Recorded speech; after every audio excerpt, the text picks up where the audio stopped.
வணக்கம் நண்பர்களே. புதிதாக வந்து மாந்திரீகம் பழகிறவங்க சகல தெய்வத்தையும் சகல தேவதைகளையும் எப்படி வசியம் பண்ணி குறி சொல்கிறது, இதுக்கு நான் வழிமுறை சொல்கிறேன்.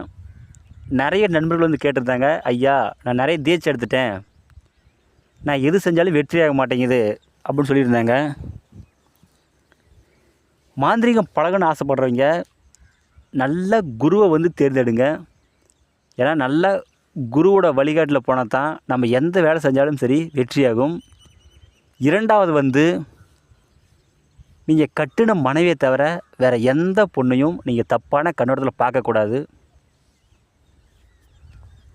அப்படி செய்தால் நீங்கள் எந்த வேலை செஞ்சாலும் சரி உங்களுக்கு வெற்றி ஆகாது.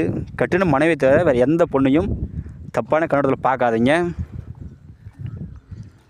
இப்போ குருக்கிட்ட வந்து தீட்சை வாங்குறீங்க அப்படின்னா நீங்கள் தனி அறையில் அமர்ந்து பூஜை பண்ணுங்கள்.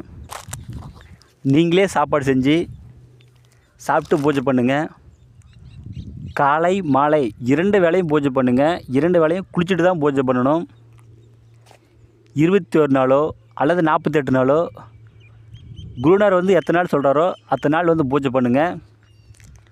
அந்த பூஜை முடியுதுனியுமே நீங்கள் கறி மது மாமிசம் எதுவுமே வந்து சாப்பிடக்கூடாது. நீங்கள் எந்த ஒரு தீட்டு தடங்குக்குமே நீங்கள் போகக்கூடாது. ஐயப்பன் கோயிலுக்கு மாலை போட்டால் எப்படி சுத்தபத்தமாக இருப்போமோ அது போல் நீங்கள் இருக்கணும். இப்படி நீங்கள் பூஜை பண்ணி சித்தியாயிருச்சுன்னா நீங்கள் குறி சொல்லலாம், அஷ்டகரம் என்ன வேணாலும் செய்யலாம். நீங்கள் எந்த வேலை செஞ்சாலும் சரி உங்களுக்கு வெற்றியாகும். ஆனால் எப்பொழுதுமே சரி அடுத்தவர் மனைவி மீதோ வேறு ஏதோ ஒரு பொண்ணுவோ நீங்கள் தப்பான கண்ணோட்டத்தில் பார்த்தீங்க அப்படின்னா உங்கள் மாந்திரிகம் வந்து அன்றைக்கே பழிக்காமல் போயிடும். இதை மட்டும் எப்பொழுதுமே சரி நீங்கள் மைண்டில் வச்சுக்கோங்க. இது போல் நிறைய பேர் வந்து மாந்திரிகம் செய்ய முடியாதே போயிட்டாங்க.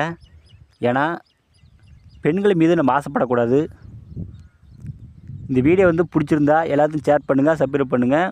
மேலும் மாந்திரீகத்தில் உங்களுக்கு எந்த டவுட் இருந்தாலும் சரி எனக்கு ஃபோன் பண்ணி கேளுங்க, கண்டிப்பாக நான் சொல்கிறேன். நன்றிங்க.